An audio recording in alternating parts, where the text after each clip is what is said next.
2025 Honda CR-V EFCEV first look, head-scratching fix for hydrogen's hang-ups.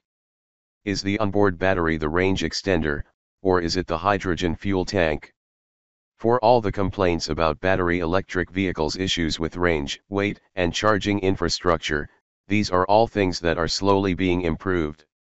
One alternative that had a bright future as an alternative to BEVs was the hydrogen fuel cell electric vehicle, FCEV, which allows for all-electric driving without the hassle of charging. You simply refill the car's onboard hydrogen storage tank at a fill-up station, much like pumping gas into a traditional car.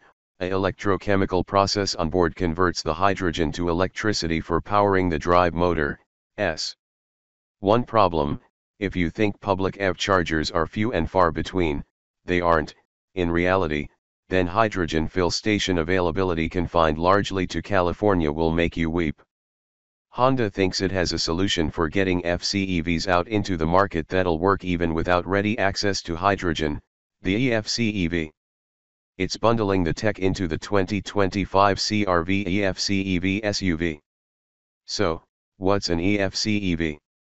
The 2025 Honda CR-V EFCEV is, in essence, a plug-in hybrid, or, more accurately, it's maybe something closer to a range extender EV.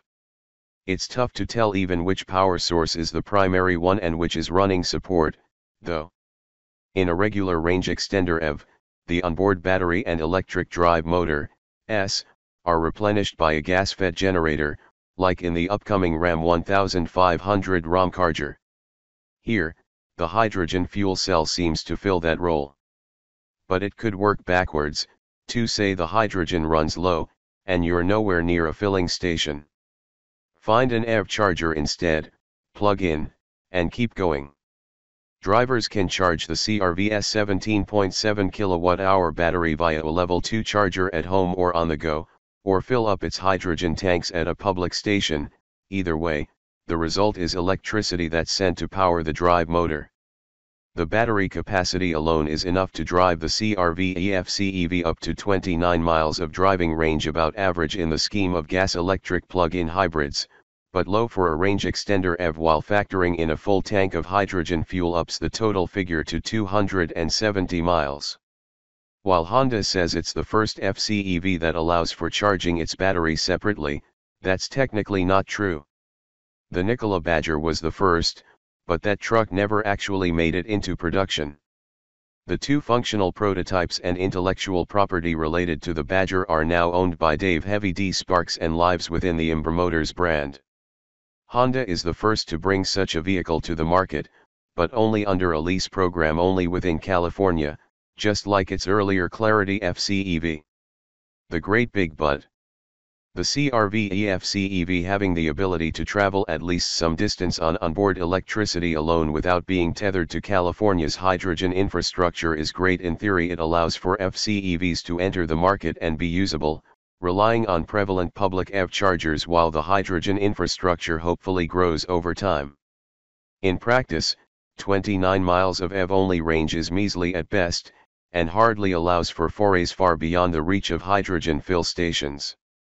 Sure, that EV-only range surely covers most people's daily needs, but then so, too, do the numerous plug-in hybrids that offer even more EV-only and total range rely on gasoline for their other power source, freeing them up for travel anywhere in America.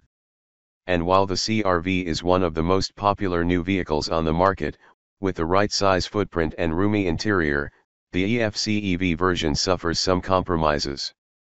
Cargo room is reduced compared to the hybrid and gas CR-V models. More disappointment looms when it comes time to charge up using a level 2 AC charger, either at home or that many stores have or have begun installing alongside DC fast chargers. Honda hasn't given the EFCEV DC fast charging capability, so you'll always be stuck in the AC slow lane when it comes to charging, limiting the convenience of quick on-the-go public charging. Oh, and just a few months ago, Shell, one of the leading suppliers of hydrogen filling stations, closed its refilling stations in California, shrinking the state's already sparse network of hydrogen stations. Could the tide turn?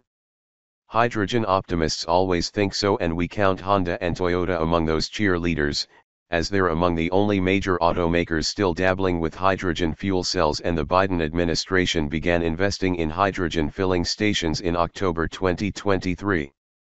However, that push wasn't enough to keep Shell from closing stations, and, for now, hydrogen hasn't had its Tesla supercharger moment that it badly needs.